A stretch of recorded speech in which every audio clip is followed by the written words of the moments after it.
Welcome to sewing class. I'm Annette Julie, and today we are working on Sewing Notebook 1. We are working on our last project for Sewing Notebook 1, which is number 6, the 1/2 inch slot seam. So we're going to be starting with 2 4x7 pieces of muslin and 1 2x7 strip of muslin as well. These are ripped, pressed, and blocked, so they're making nice right angles.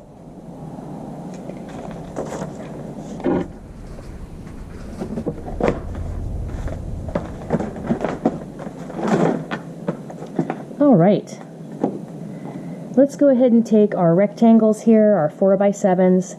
7 inch is on the lengthwise grain, 4 inch on the cross grain. And we're going to put them together, right sides together. So here's the right side of the fabric. I have nothing written on it. And here's the wrong side of the fabric. I have my 4x7 and I have my grain line.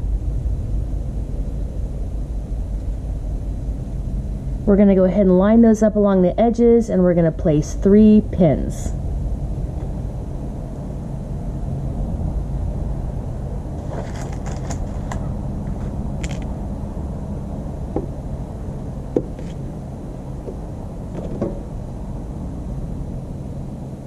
We're going to also be starting with a 1 inch seam allowance.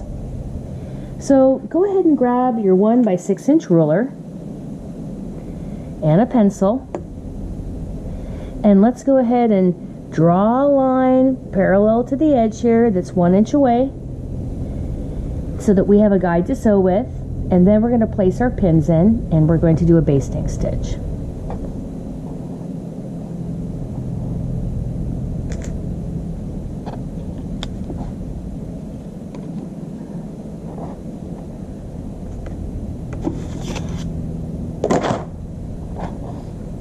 Here we go. Place that ruler right up against the edge, but do not include the fringe.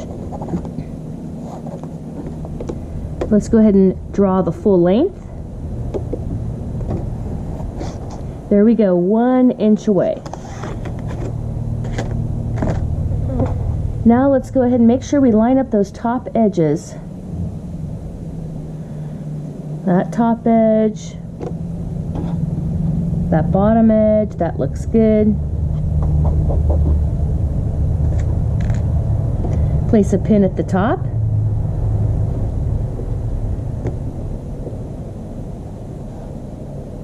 Pin down here at the bottom.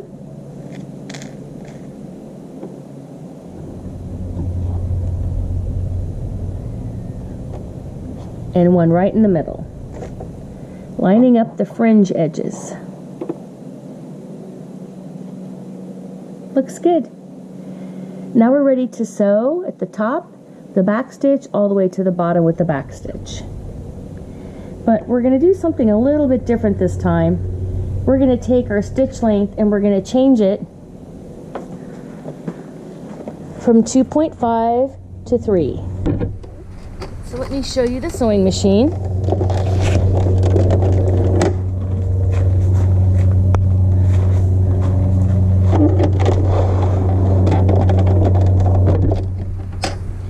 Right now it's at 2.5, and we're going to take that dial, and here we're going to put it at the largest one. I'm going to put this at 4. Some machines are going to be at 5, and some are going to be at 4. This one's going to be at 4 for the largest stitch. This is going to give us a basting stitch. We don't need to change anything else on here, just this. After I'm done, I'm going to take it and put it back to 2.5, 2.5, right between the 2 and the 3. Right now I want a basting stitch, so we're going to go here.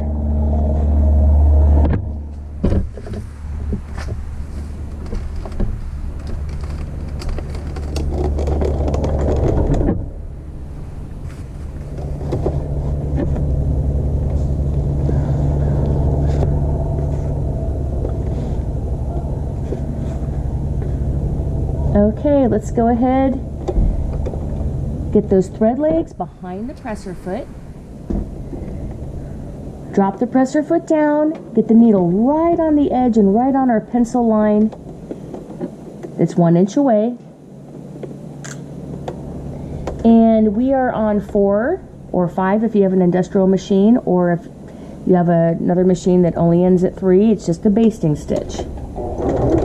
So, teeny back stitch. And this is the largest stitch on your machine. And the basting stitch is not a permanent stitch. We'll be taking this out. So you don't want a big back stitch. I just back stitched 1.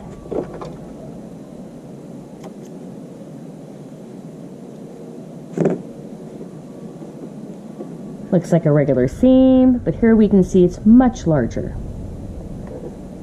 Now we're going to go ahead and press that open. And we're looking at now the wrong side of the fabric and the right side of the fabric. Let's go ahead and label it.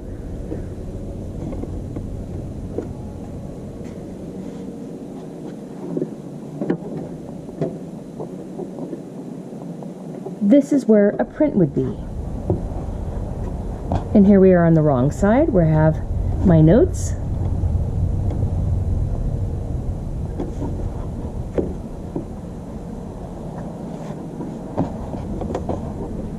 And that ends the first part of this. We'll continue with putting in the slot.